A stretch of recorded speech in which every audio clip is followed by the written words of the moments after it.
Okay, so with what Eric said with his policy was to completely get rid of CAFOs, but on the seceding argument, what that Xander said was to not completely get rid of CAFOs, but to diminish them and regulate them very well. But so I see a little bit of problem with that. They need to get.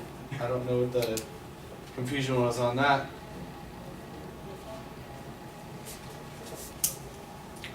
Apologize. With CAFOs, they efficiently grow. I'm sorry. According to Christopher Delgado, an author of economic and agricultural books, with CAFOs, milk production has doubled, meat production has tripled, and egg production has increased fourfold since the 1960s in the United States. And with the 95 to 98% of the people that are either vegetarian, non-vegetarian, they need all of the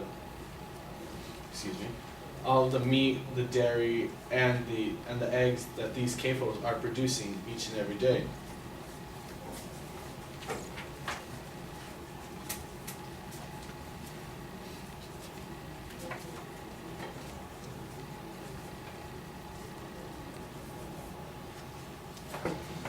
And then the advantage with CAFOs is that they provide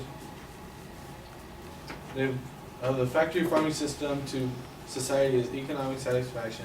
With the demand for meat at acceptable prices, factory farming provides the United States with a continuous and relatively inexpensive meat supply.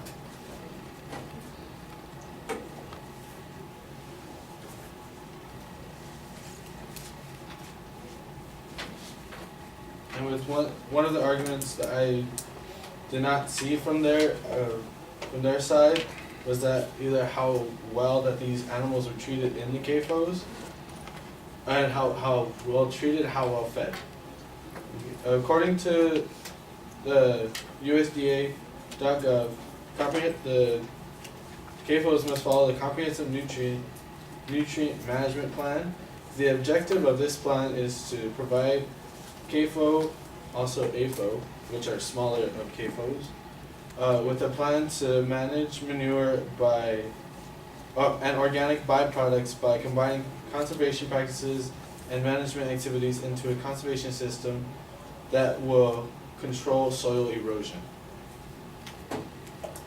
With this plan, it must include the production area, including the animal confinement and feed, and other raw materials, storage areas, animal mortality facilities, and the manure handling, containment, or storage areas. And the land treatment, including any land under control of the CAFO owner or operator, whether it is owned, rented, or leased, and to which manure or processed wastewater might be applied for crop, hay, pasture protection, or other uses.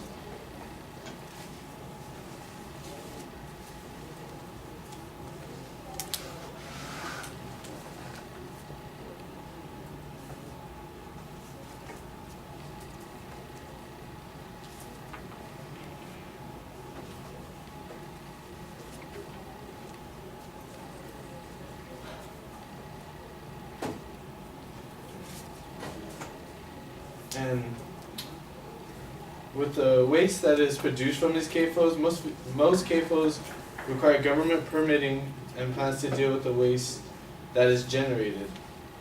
There are low-cost steps that can be taken to preserve the benefits of industrialized livestock production while limiting its harms.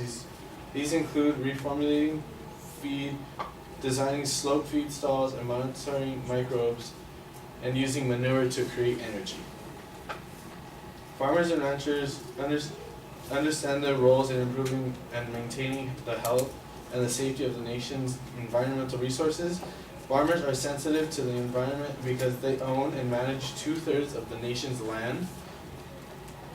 They are doing their part to promote the principles of environmental stewardship by being good caretakers of the nation's soil, air, and water resources.